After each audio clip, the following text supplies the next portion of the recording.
Hello there, ladies and gentlemen, and welcome to another episode of CookieCast. Today on CookieCast, it's the darkest timeline. It is the darkest timeline. You know it, I know it, that's why we're all here.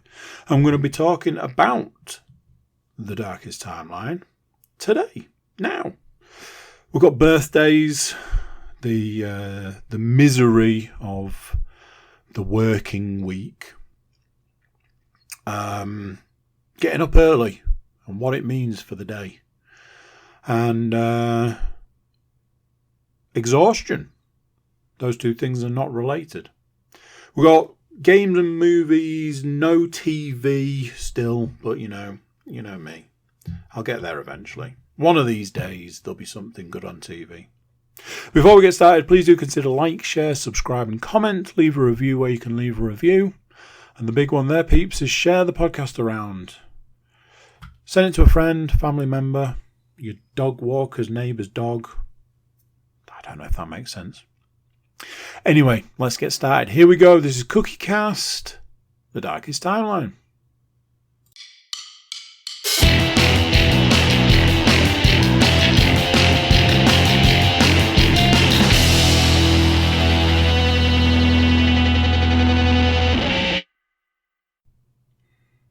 Hello.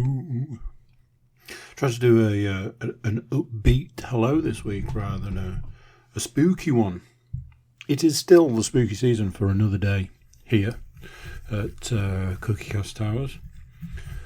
I came home today and went in the garden and was like, what's all this spookiness? Still not entirely sure. There's a load of Halloween stuff in the back garden. So... are you well? Don't know if I've been checking in properly recently. Are you well? Have you been well?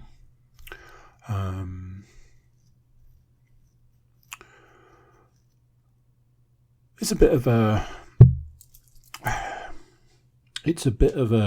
juicy podcast this week. Not for any reason other than there's a good few things to go through. And I'm sure we all know what that means. 30 minutes later, I'll be signing off saying, I guess I didn't have all that much to talk about. Trying to work out why this bottle won't stand. And there we go. Now it stands up. We had a birthday. Last birthday of the year. Very much one of those, literally the day after the birthday, it's straight on to the dare I say, the C word that happens at the back end of the year. We're not allowed to say it in this house because, that would be silly. But, yes, last birthday of the year. In a lot of ways, it's a big one. Not numbers-wise, just yeah. The eldest had a birthday. So, yeah, it was interesting. It was one of those. It's like always nice to see them on the birthdays. Always nice to spend time with them on the birthdays. When they're at school on the birthdays, it's like, well, there's 6.5 hours, 7 hours, however long you want to look at it, hours of the day gone. So, you got a lot to cram in. I had these grand plans. It's your birthday and you're a child and you want that child to experience as many good things as possible. So, there's various things that my children, especially my eldest, need as far as birthdays are concerned. Tick a load of things off. There was a cake issue. So I had to navigate through that. There was an issue around gifts. My children aren't exactly forthcoming with gift ideas, which makes it very difficult. So you got that to go through. So I had this big idea, I had this big plan. I had it all planned out. I was like, I know what I'm going to do. I'm going to write a card. Now, I, as a rule, don't believe in cards. As a rule, I think they're a waste of card. As a rule, I think they're a waste in general. As a rule, I think it's just money that could be put towards presents, etc., etc. Unless you're putting something in it. Gift card, money, a note. So, I think I was trying to work out, I think maybe last year, I'd bought cards for everyone. I got myself a card, I got all of the other children cards to write, and just never got done.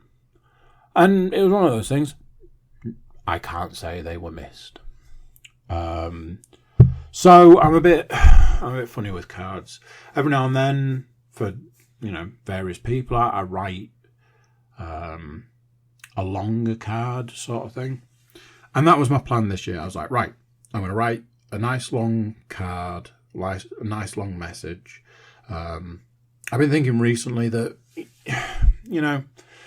when you're a parent, you've got the hustle and bustle of life. You don't often take the time, have the opportunity to tell your children what they mean to you. Each of my children means a different thing to me. Some of those things are obvious. Eldest, youngest, and each of them there's that special something that, just me and that child have. And I'm always thankful and I'm always grateful. And I realised recently that I rarely share that with them, and that's not right. So I was like, I've got a perfect plan. I've got an amazing plan. My plan is to write this card, and the card's going to say, I don't say it often, but these are the things that you mean to me. These are the things that I think. This is how I feel. Happy birthday. It's a very special day for me. All of that sort of stuff. Really get deep, really get into it, really, take the opportunity to say what I want to say. So at the point in time I came to write the card, I went, where's all the other cards? And I realised that I didn't buy the card. I left instructions like, need a card, need a birthday card. And that was the situation. There was a birthday card. So I'm like, dropped the ball here, haven't I? I should have been more, clear. Maybe a couple of birthday cards, 2 or 3 birthday cards. Everyone can write their own birthday card, blah, blah, blah, blah. But ultimately, you can write one card. Happy birthday to you. Hope you have a wonderful day. Lots of love from everyone else.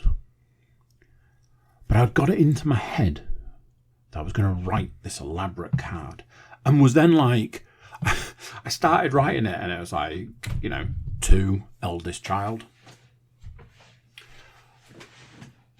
Happy birthday, we're kind of all on board here. We're on track. The card says that, but And then I started writing, and I was like, I was going to go I. I was like, no, I can't use I because it's from everybody. So I was like, we are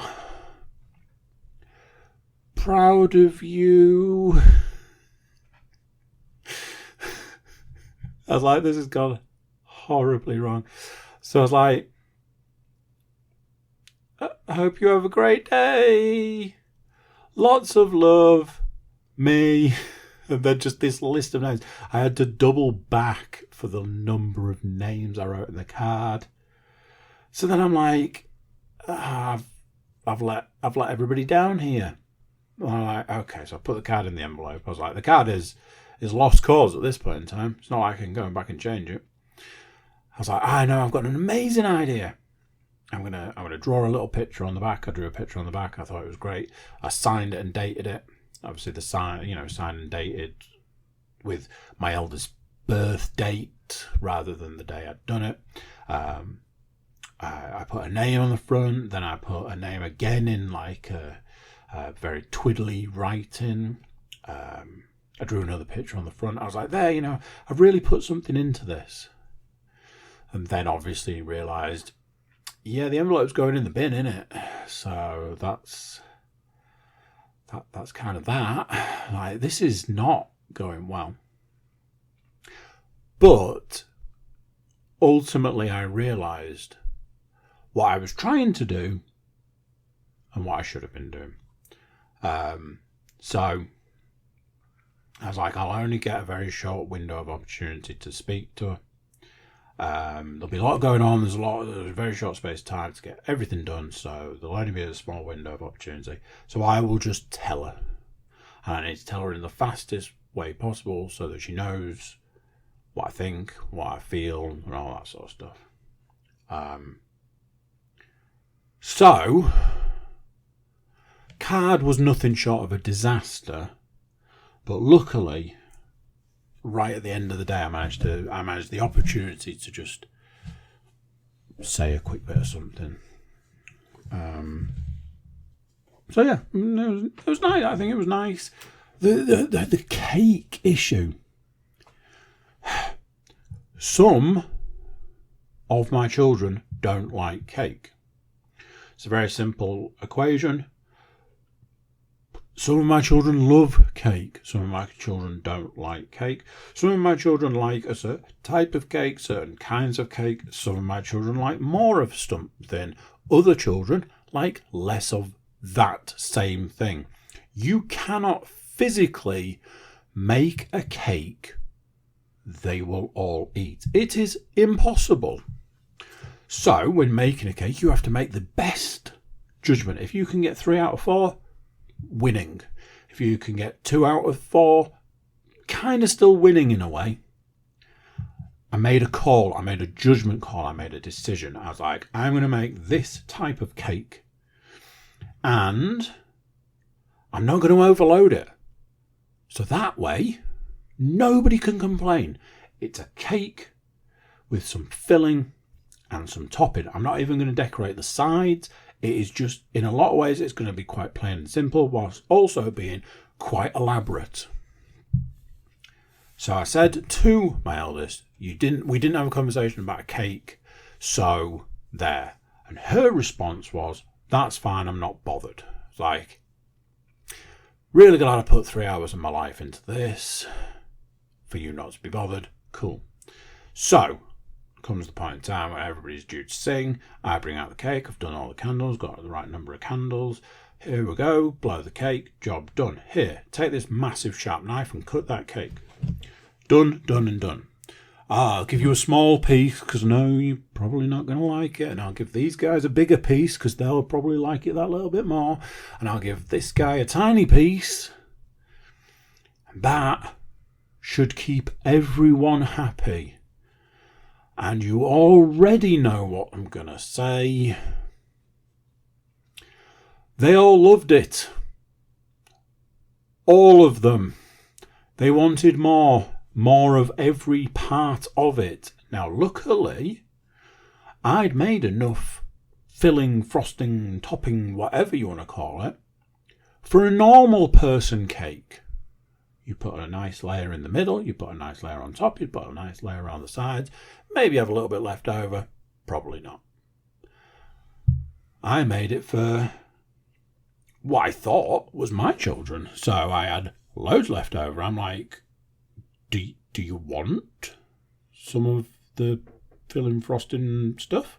Oh, yeah, slap it on. I'm like, okay then. Yep. It's the fantastic part of being a parent that is, whenever you think you're absolutely dialed in, you couldn't be further away from the actual truth.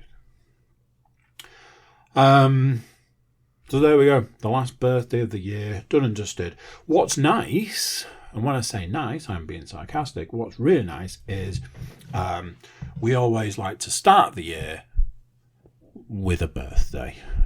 Literally, you get the C word done and dusted, and it's birthday time, birthday o'clock. From that point on, it's just a steady trickle of birthdays.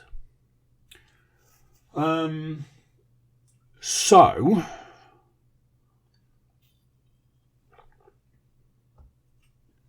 I'm going to talk about something that's twofold.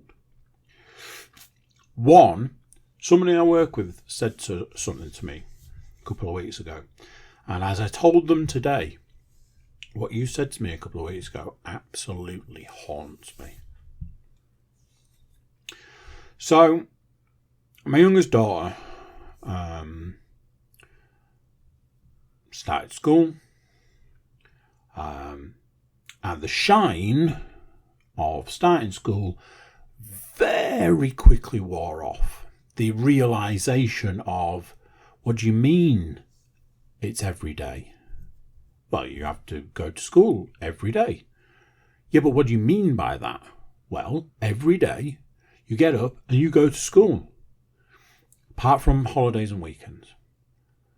But not tomorrow. Yeah, tomorrow's a school day. But not the day after. Absolutely. So that was a thing. That was a situation.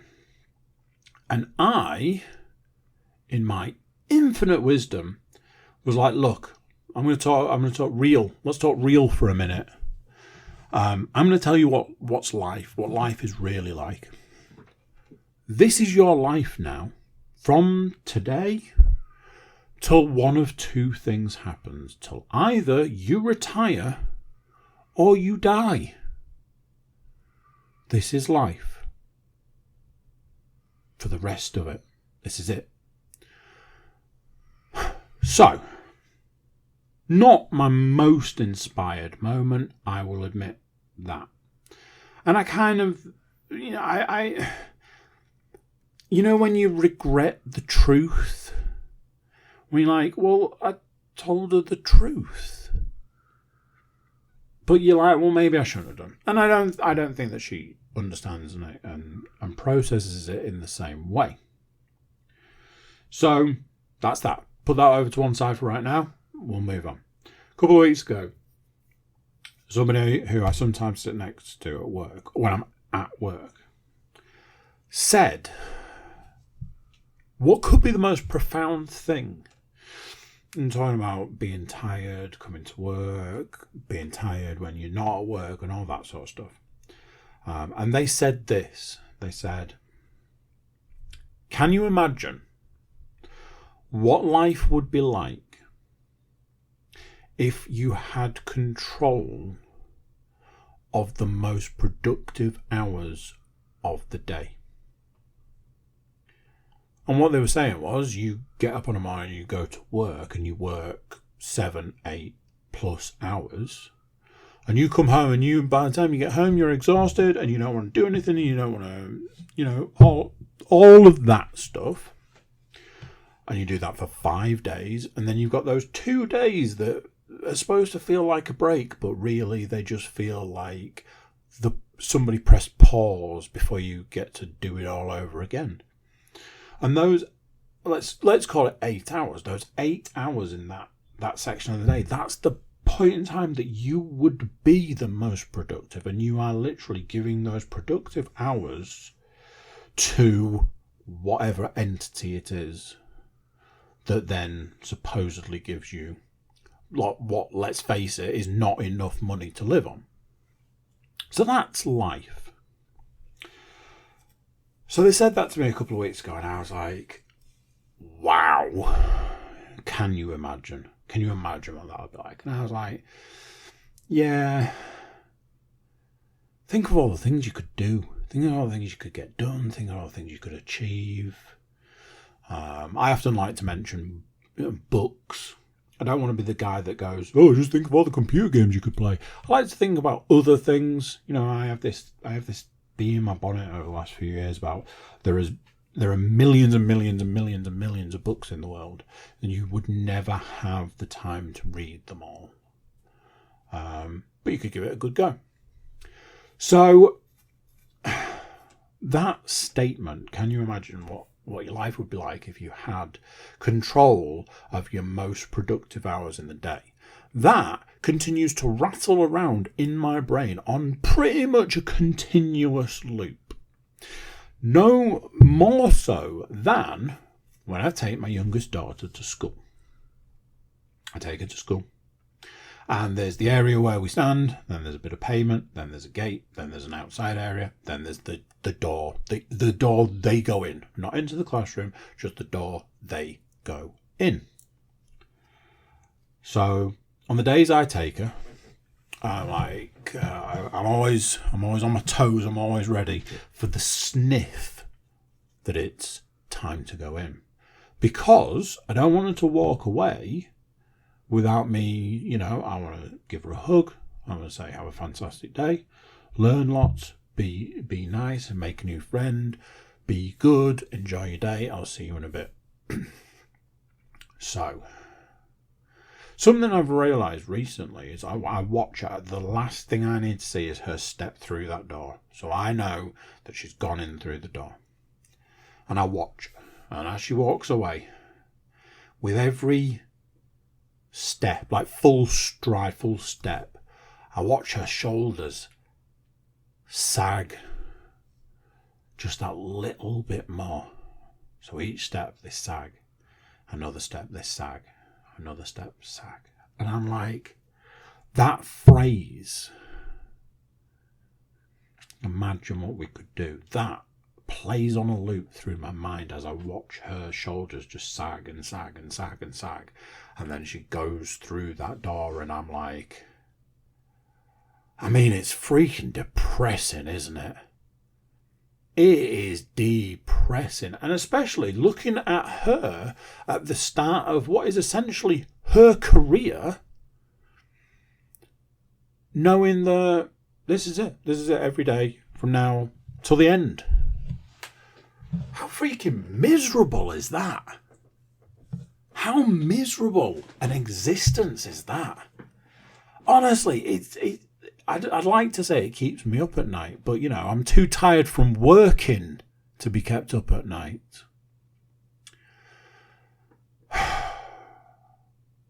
So, I want to talk about a day. Now then, what day was it? Let's say it was Wednesday.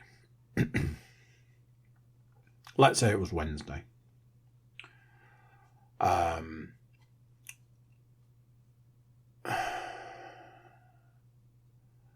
No, let's not say it was Wednesday. Let's say it was... I don't know the answer. And I've, as always, realised it doesn't matter what day it was. So there was a day last week where I got up and I was like, right, I've got time to go for a run and I'm going to go and do that. So I went out the door and I ran and I got to a point where I thought I was going to turn to go home.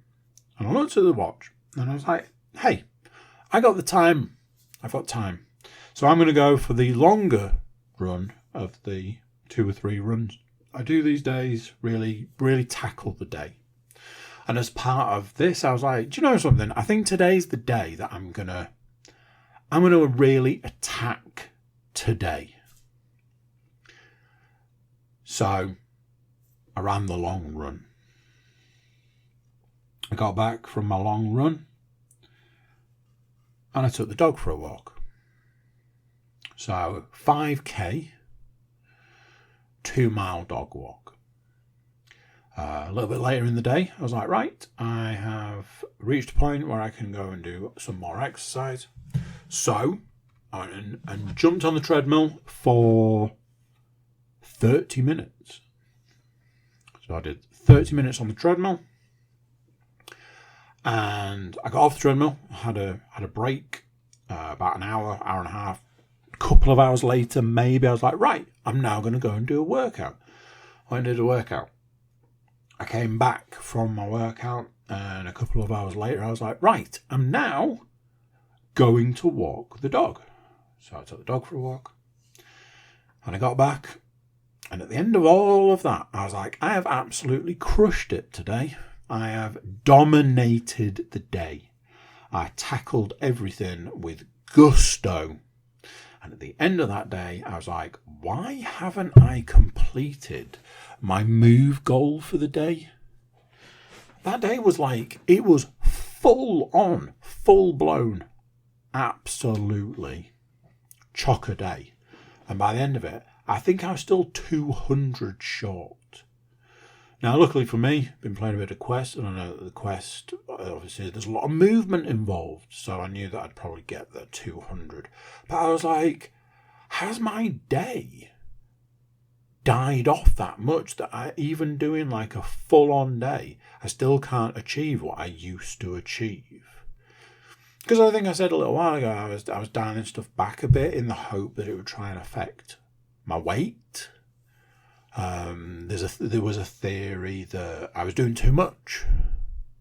And my body was fighting against me. So I dialed back some elements of exercise. And as we know, it did absolutely nothing for my weight. So wasn't that, was it? So trying to go all out, I'm like, I didn't, after all of that, I still didn't do what I was doing previously. That is mental.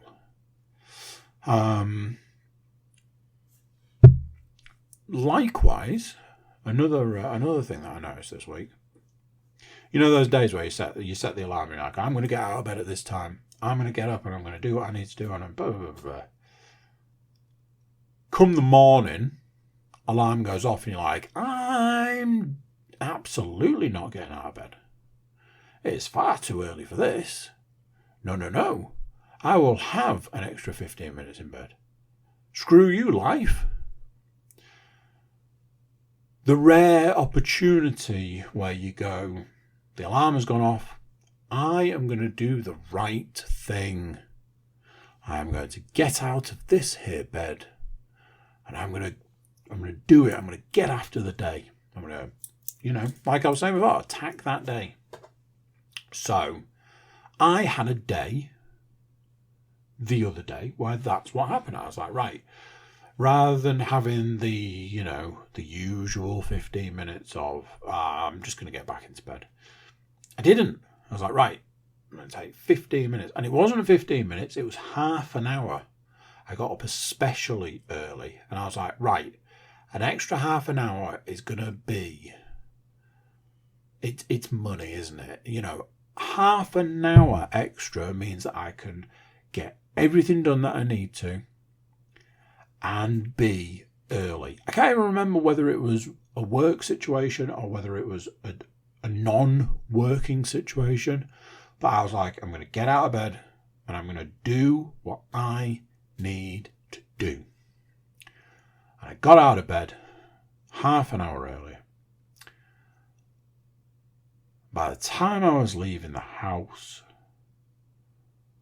I was still technically running late. Now, what I mean by running late is I'm not late, I'm just later than I would like to be. But I'm like, hang on a minute, how does that work? Get out of bed half an hour earlier, you're half an hour further ahead in the day? How is it possible to get out of bed half an hour earlier and still be rushing around like, oh, I'm going to be late, I've got to go. What is that about? How does that one work? Somebody explain that to me.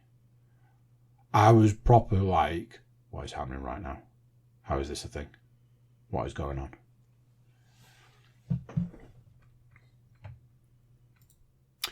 So, Saturday morning, there was this whole thing. I was trying to maximize time as always. You know me, and I'm like, right, something's not working in my Saturday morning routine, so let's change it. I'm going to get up early. I'm going to walk the dog early, and I mean early. Then I'm going to jump in the car and I'm going to drive to climbing. early. I'm then going to run around the area where the climbing place is, and then I'm going to go in nice and early. Job done. So, for once, not only did all of that happen the way it was supposed to, I was early, and I'd arranged with somebody I work with who lives in the vicinity. I was like, don't suppose you fancy a run Saturday morning? They were like, I absolutely do. Like, cool, let's do this. So we did. Went for a little 2-mile jaunt, just get the blood pumping, get the muscles going, all of that sort of stuff. Got back, was like, hey, I am early. I was like, hey, I'm going to wander down to climbing, get situated, get my bag, job done. So I go in, and I'm like, okay, I'm here. Let's get crack-a-lacking. I won't go into it too much because this is not what I'm here to talk about. But shortest version is there'd been a competition on the Friday, and all the competition routes were still there and available for people to do on the Saturday. Weirdest thing was, it's the quietest Saturday that I've been there in a long time. So, don't look a gift horse in the mouth. Let's get after it. So, climbing. It's like, oh, why don't you try one of the competition routes? I was like, no. Like, no, you might be able to do it. We're doing this. I've been working with a colour on the next colour up from where I'm more comfortable. Been trying it, working it, all that sort of stuff. Now, at the point I would normally leave is about an hour and a half after I get there.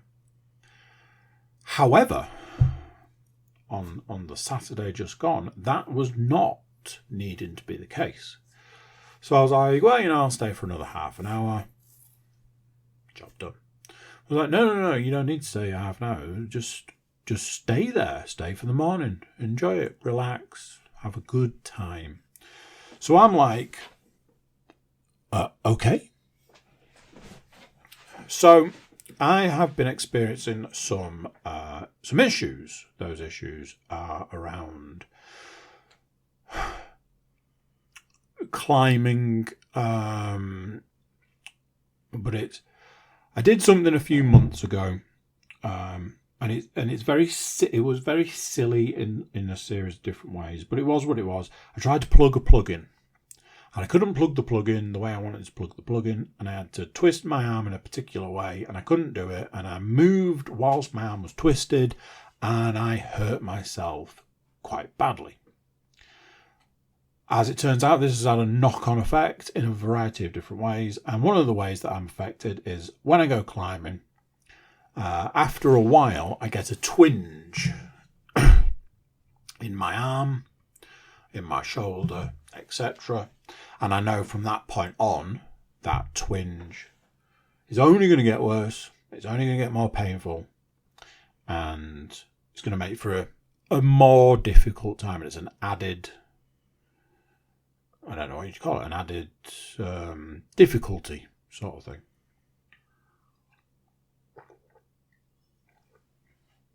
Usually, when I reach an hour and a half, I'm like, yeah, I'm in quite a bit of pain now. It's making things quite difficult. It's probably about the right time for me to go. And away I go, and that's the end of it. But, as previously mentioned, that wasn't the situation on Saturday. So, add another half an hour. After another half an hour, I was like, it's proper hurting now, and I'm now starting to experience it in my other arm and other shoulder. Which is strange, because that's not where I did the damage. So I was like, oh, okay. Maybe just need to, work it through, work it out, that kind of situation. So I was like, well, I've got this time, got this opportunity, really want to, knuckle down and try and get some of this stuff beaten, some stuff done, achieve stuff while I'm here, practice, try stuff, etc. Half an hour later, so an extra hour on top, there was a point in time where I was low down. Now, I don't like being low down because low down for me is it's quite cramped. Being 6'2", some of the smaller, more cramped stuff isn't exactly easy. As you might expect, you might understand, it also puts additional strain. If you're cramped up, your body's under a lot more strain. And I've been fighting with a particular route, and I was trying it, and I was trying it. So there was a lot of hanging, a lot of strain, a lot of stress on certain areas of my body. And there was a point where I was trying to do something and it involved a twist. Now, as I'm sure you can imagine with everything I've just said, a twist is not a great combination with everything I was already experiencing at that point.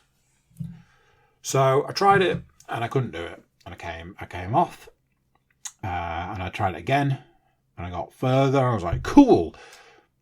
Now what do I do? And I realised it involved more of a twist. I was like, oh, I'm not liking the idea of this, but I'll give it a go. So add more twist, more pain, more whatever. So there was a point where I tried for the third time in this block, the third time. And I went, I'll do this bit and I'll do this bit and I'll do this bit. And I went to do something and my arm went, nah. And I was like, what? My arm's like, we're not doing that, I'm afraid. Like, okay. And the arm's like, oh, and I've got another message for you. We're going to stop working in 3, 2, and I went, oh shit. And I got straight off that wall and went, that was a bad situation. I was there, I will admit this, I was there for another half an hour after that, and I will admit, in that half an hour, I don't think I did any. I think I did 2 more pieces of climbing in the extra half an hour I was there. Nothing to really speak of. And I was like, yeah, that was a bad thing. I have since and subsequently looked up possible issues, possible causes, possible things, and have seen 2 words which I was hoping to not see but almost knew. And those 2 words were rotator cuff. And I went, crap. And then you see the words common, injury, etc. So, yeah, got that to deal with. Got that issue going on. I will say this. That issue continued to affect me for the rest of the weekend and including into today. And right now, I'm feeling some sort of effect from it. I've got something written down here, but I'll just tag it on to when I talk about the movie that I watched this week. Strap yourself in for that one, kids. It's an absolute doozy. Final thing for the week, which is something from today, so I feel that's just. Weighed myself today. And after a month of not losing any weight, I stepped on the scales today to a loss of 2 pounds. I was shocked for 2 reasons. One, I just don't expect to see weight loss anymore. I fully expect I'll have put it back on in 2 weeks' time. A week's time, sorry. But hey, you got to take any small victories you can. 2, anybody remember me talking about a birthday cake that I made? Yeah, I hate it when there's a cake in the house because I can't see food go to waste. So I had cake like every day. So now I'm like, what is the situation there? A piece of cake a day keeps the weight away? Honestly, I will say this, it has made me look at my intake. You know, I'm like, oh, I eat clean, and I eat this and I eat that, and I don't eat this and I don't eat that, and I don't eat that. I certainly don't eat that. But I have looked at when you, for example, eat a piece of cake, you go, I've eaten a piece of cake, I can't eat anything else. When you're eating something that's low calorie, you can say, well, this is low calorie, so I can have two. And I'm starting to wonder if that's maybe not the point. And I know that sounds silly, but when you're like, oh, I can have this because it's 80 calories. Well, two's only 160 calories. 160 calories is the equivalent of a bar of chocolate, I'm pretty sure. So I started thinking about stuff like that. It's like, well, you are eating the equivalent of a bar of chocolate. So maybe you should just have a bar of chocolate. So, food for thought. Whoa, food for thought. Wow.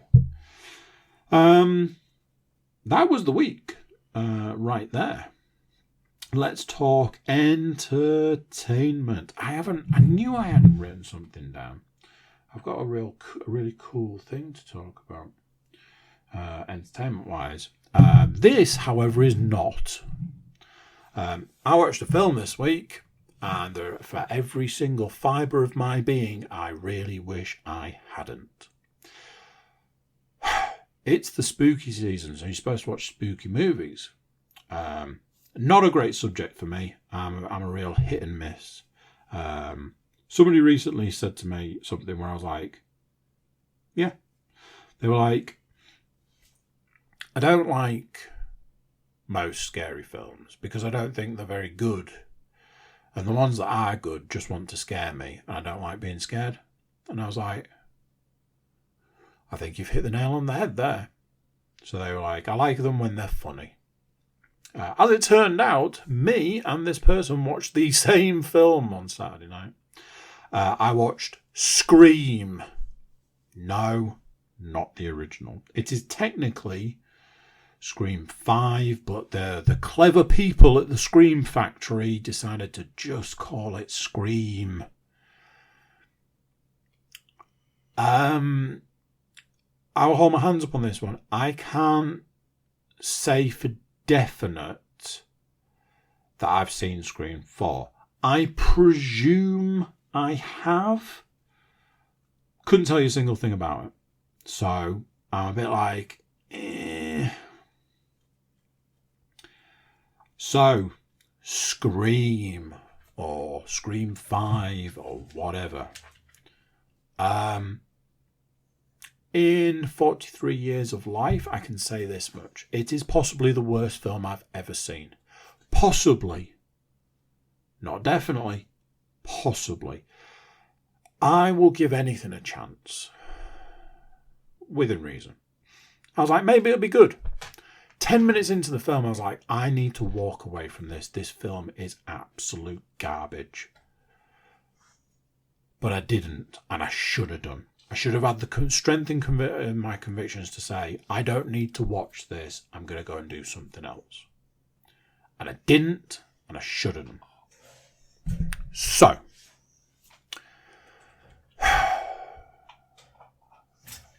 something I realised early on was that one of the actors that was in it put a post out on social media at the time the film was released, which basically told you the twist ending. I'll just leave that one there. If you know, you know, and if you don't, then there's not a spoiler. There's a point in the film where they tell you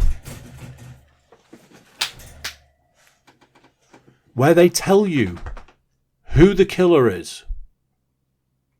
There is a point in the film, halfway through the film, not even halfway through the film, they tell you who the killer is. And at the end of the film, they go, "We told you who the killer was."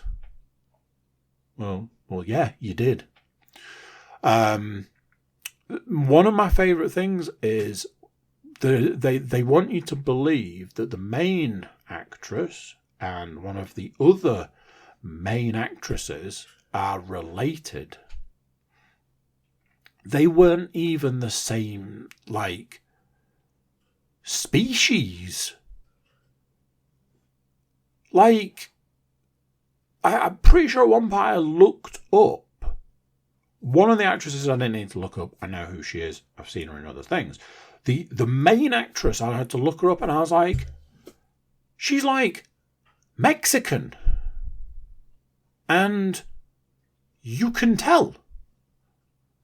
And she's supposed to be the sister of the other main actress in it, who is not Mexican. Now, not to spoil anything, but there was a question around their parentage. So you go, oh, okay, so there's a mix-up of the parents. Okay, I get it. Not the mothers, though. Mothers are the same. And the fathers, well, one of them, the one we know of, is Whitey McWhiterson.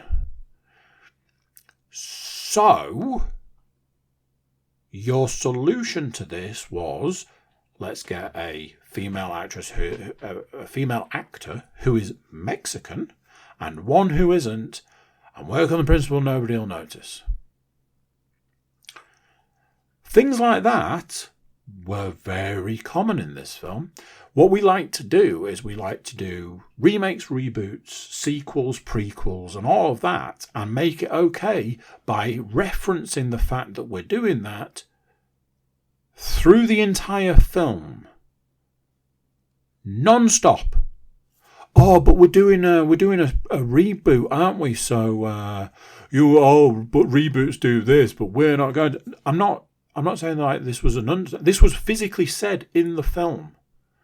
You've got, the guy from the first Scream who was into all the movies, his descendants going, well, this is how movies work. You've got another actor from a previous Scream film saying, here's the rules, while simultaneously telling you everything that you need to know about the movie.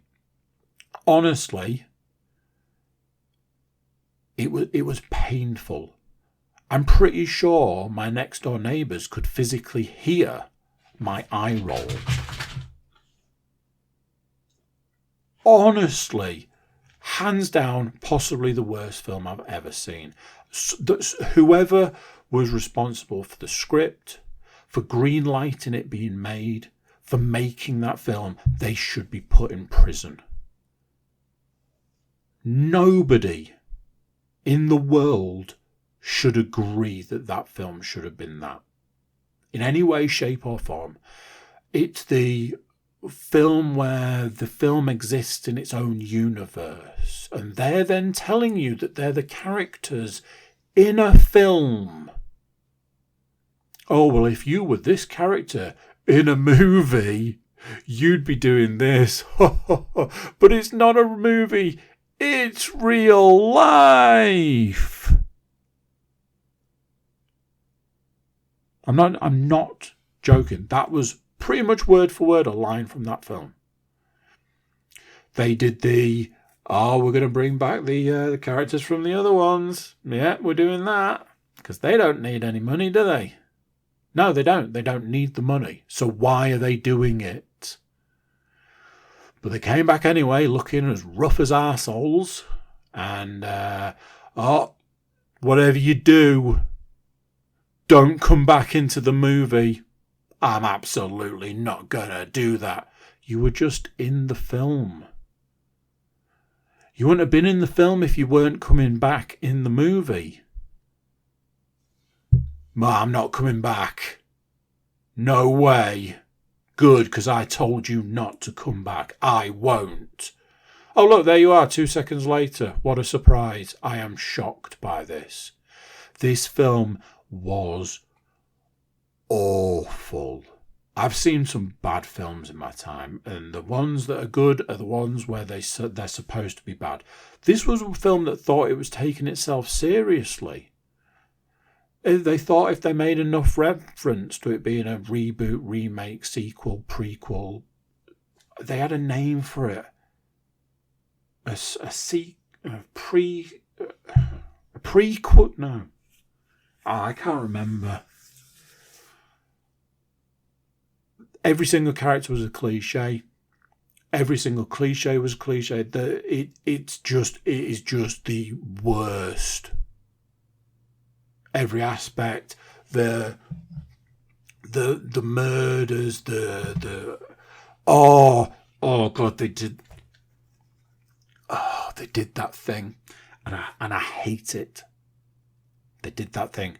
I'm going to open this door, blocking your view of the doorway. Okay. When I close the door, you're going to expect that the killer's going to be behind it.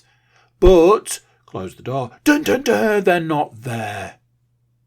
Wow. I didn't see that coming. Now I'm going to open this door, and when I close it, you're going to think the killer's going to be there. But they're not there. Boom! You're shocked and surprised all at the same time.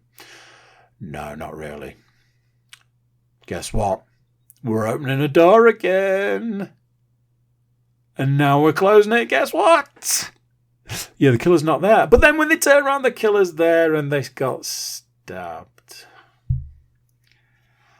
I couldn't physically hate it any more than I did. I tried as much as humanly possible to hate it more than I did, and I failed.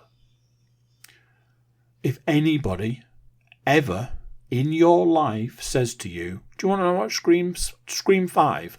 Slap them in the face as hard as you physically can. So hard they have to arrest you. And then explain to the person that arrests you the reasons behind it, and they will release you immediately and arrest the other person. That film is a crime and people should be punished for it.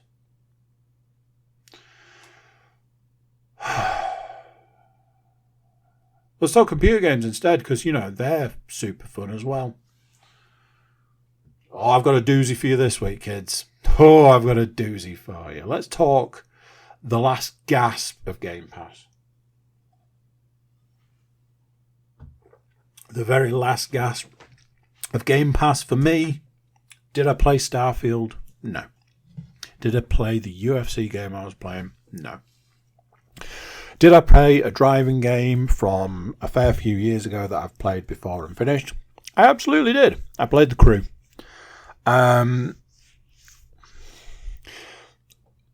Honestly, it was showing its age.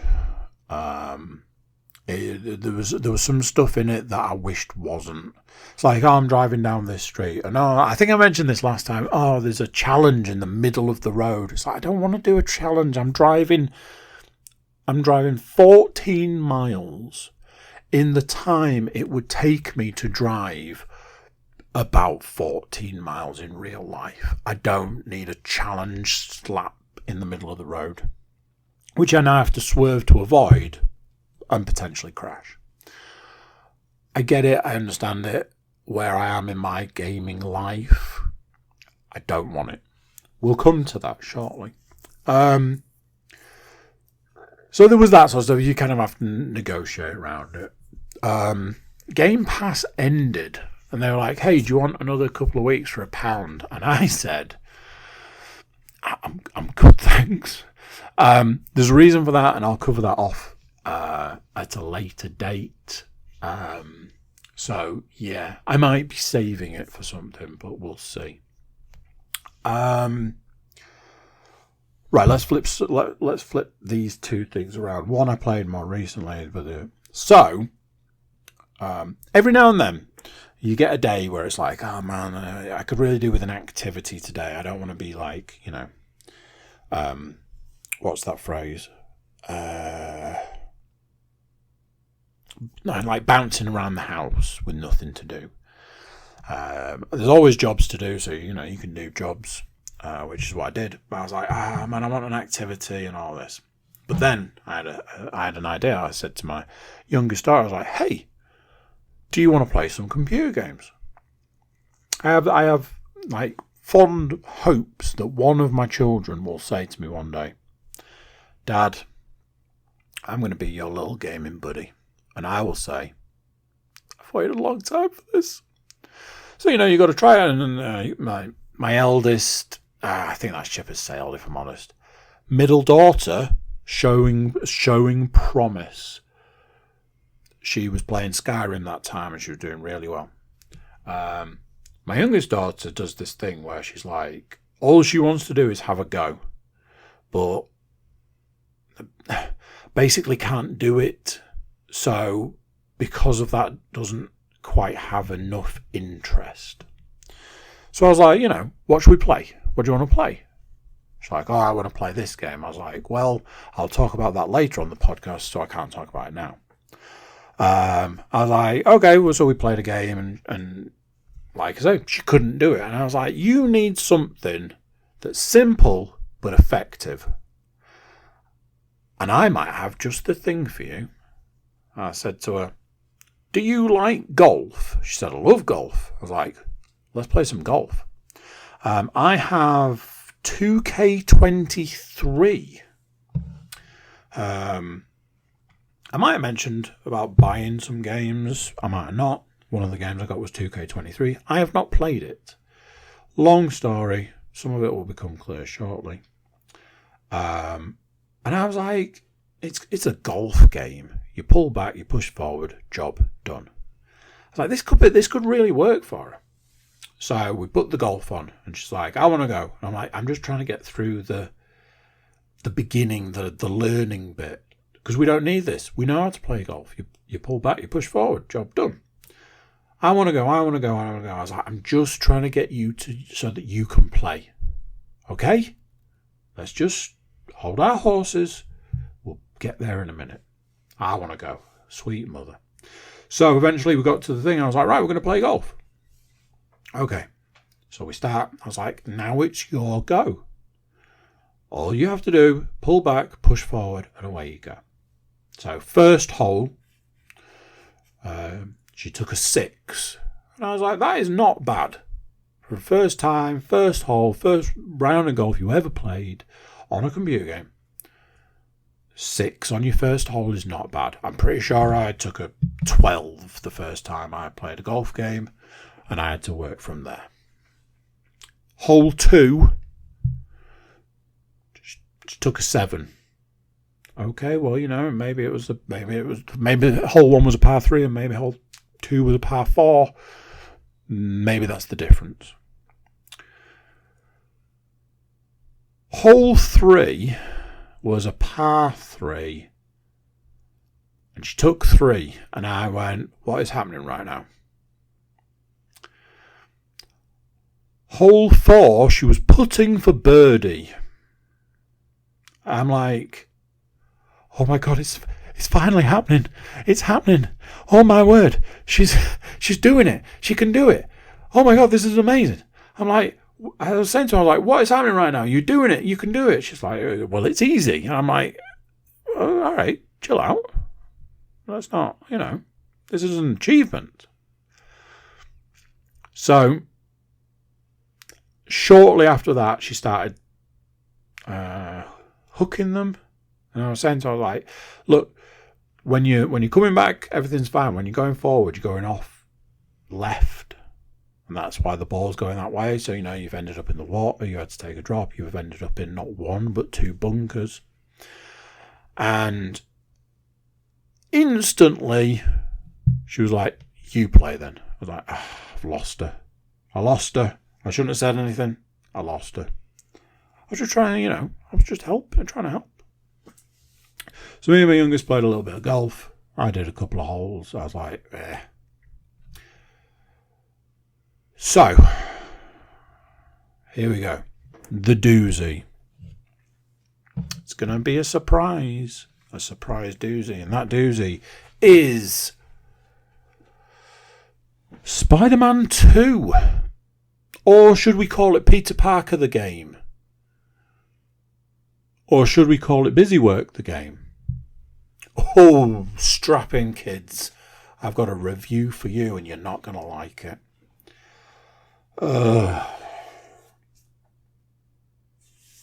The original Spider-Man game. I mean, when I say original, I mean, when did it come out? 2018, maybe? Later, maybe? I don't know. I never know when these things come out. It was great. It was wonderful. It was fantastic. They did something new. They did something different, but it was the same, and it gave you what you wanted. You shoot your web, you swing through the city, job, done. Does anybody remember? Was it Spider-Man 2 on the PS2 where you couldn't go to the ground? You couldn't swing down lower than the tops of buildings. If you did, you essentially kind of like you died. It was odd, but it was the way it was coded, it was the way it was built. Spider-Man gave us everything we wanted. Then they told us, hey, you're going to get Spider-Man Miles Morales as a DLC. And everyone went, woo, hang on a minute. A DLC? And they were like, oh, hang on a minute. No, we were joking. It's a full game. Quick, pad it out. And that is absolutely what they did. So they took a DLC and they basically shoved a load of busy work into that DLC and sent you on your merry way. Now, I didn't mind it as much. I didn't mind it. There was a couple of interesting things they did. One being that you couldn't unlock all of the things you could unlock in the first playthrough. You had to play it a second time to get all of the upgrades. I kind of liked that. I am the sort of person that when I play a game, I will do my version of saying I will do 100% and other people's are different. I will collect everything and I will do the whole story. I'll even do like silly little ones, like one of those two Spider-Man games had a thing where you had to go and look for newspaper boxes and get a paper out of it. I did all of those. I did those as well. I did 100%. So that was that. Oh, we're getting Spider-Man 2. It's both Spider-Man together. Peter and Miles. And guess what? Venom's in it. And guess what? The bad guy's Craven. And there's other supervillains in it. And it's going to be the best. It's going to be the best.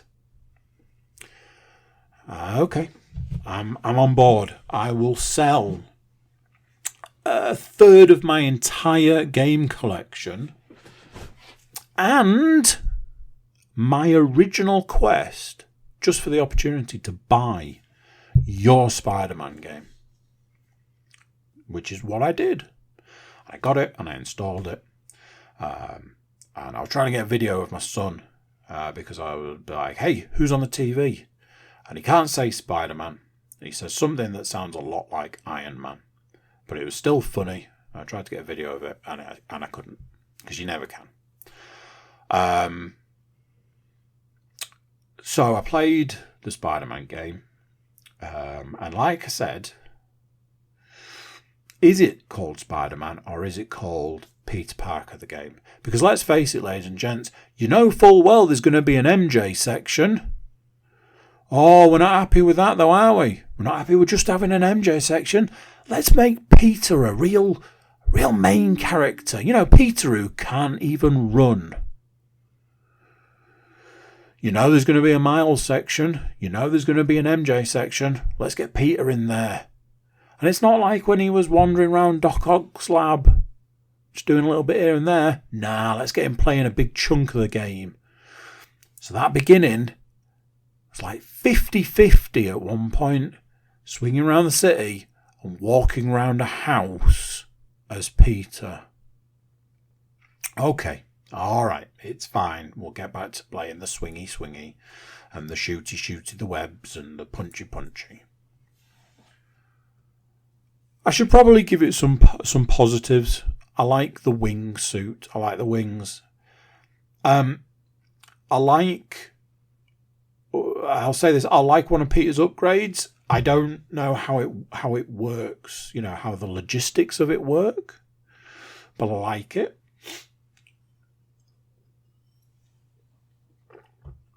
So, we're playing Peter Parker the game, and it's like, hey, here's some busy work. I'm going to use 2 Samisms in this review.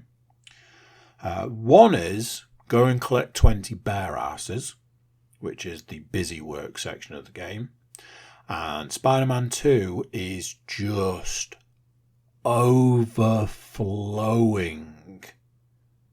with busy work. Like, you can't swing a dead cat without hitting 30 different busy work sections. Do you want to play as Peter Parker and do busy work? Well, guess what? We've got you covered. A lot. So there's that. There's a few things that I like about it that I can't talk about because they would be spoilers, and at the time I'm recording this, the game's been out for a matter of days. Obviously, by the time you get this, it'll have been out a month. So, swings and roundabouts and all that. But let's talk about some other stuff that I really don't like about it as a game. Not very forgiving in the fighting department. Here's an interesting idea. If you've got 9 different difficulty settings, why don't you make the difficult ones difficult and the easy ones easy? I don't need to be playing on easy going, why do I keep dying? Why is it so hard to fight? Why do I keep getting mobbed by 30 enemies and I can't do anything? Okay, I'll put the difficulty down to the absolute lowest and quite honestly, still struggle. Why have these levels of difficulty? I had this with the second Doom game. Why have an easy if it's not easy? It doesn't make any sense. Just make it easy, slightly less easy, a little bit hard and really hard. How difficult is that? I don't get it. Another Samism is this. Spider-Man 2 is the best film I was forced to play. Something that I talk about quite a lot in games is when the game maker, developer, whatever you want to call them, goes, oh my God, we've got the most amazing story for this game. That's great. That's wonderful. That's fantastic. Apart from the fact that I would like an option in computer games nowadays to remove the cutscenes. I have reached a point in my gaming life where I don't care about the intricate ins and outs of the story. I actually don't care. I just want the game. Spider-Man 2 is another one of these games that says we have an amazing story. It's fantastic. It's got some great characters in it. And we want you to experience every single moment of it. So there's a lot. As a game, it rarely feels like you get the opportunity to play. Think about those 2 words, game and play. Think about a game that goes, we're going to take away some of the ins and outs of gameplay, make it easier for you, the game player. Now that's an interesting concept in itself. It's Peter Parker the game, and it's busy work the game. And all that tells me is 2 things. One, they knew full well they didn't have a game. They had a story. They had an idea. They had a direction. All of that They just didn't have enough game to put into it. I said it told me two things. I can't even think what the other one was. Something else I want to highlight here. It's a next-gen game, people. It's only available on the PS5. They will sell many, many PS5s. And if you want to tell me, hand on heart, that the PS4 could not run this game, I will call you a liar. There are points in time where it looks terrible for a supposed next-gen game. I will refer you to the scene where Mary Jane pulls up on a motorbike. That's all I'm going to say. There are points in time where graphically it doesn't look great. It's got quite a lot of buggy issues, a lot of camera issues. Now, I don't want you to think I don't like the game. I do. I just wish I could play it. I just wish I had half an opportunity to play the game. I did a bit last night and I really enjoyed it. It was thoroughly enjoyable because, one, it had a character in that I thoroughly enjoyed in the comics, more recent comics. And two, it's the first point in the game where I actually felt like I was playing it. Like I was actually playing. I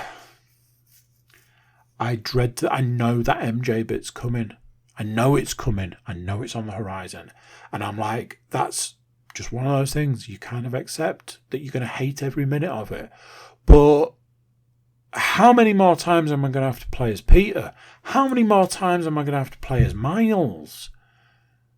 How many more points of the game am I going to be hating the game and its experience and my existence? I dread to think. There was a point on Saturday night because I'd watched a god-awful film. And then I put Spider-Man on and when I was like, I am not enjoying this. Not in the sense that it sounds. I was just like, I lost so much of my evening. I wanted to play VR. I didn't have the time to play VR. So then I felt like I was forced to play Spider-Man. That's not how I mean it. I was just like, I wanted to turn it off. That's not what I was expecting from this game.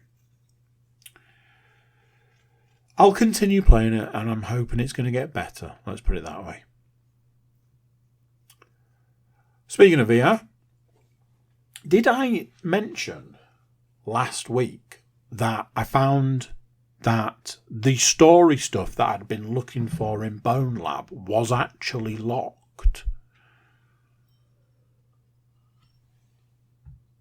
And thanks to a helpful soul on the internet who'd done an entire walkthrough of the whole game, I found that you have to do a puzzle to unlock the rest of the game.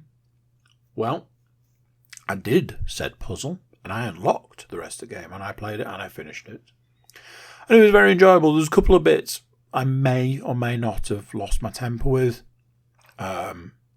purely through my own understanding of the game. There was a couple of interesting sort of red herrings where the game would be like, you think you should do this. And I was like, yeah, you think you should do that, but in actual fact, you can just do it this way. And that's funny. Stuff like that.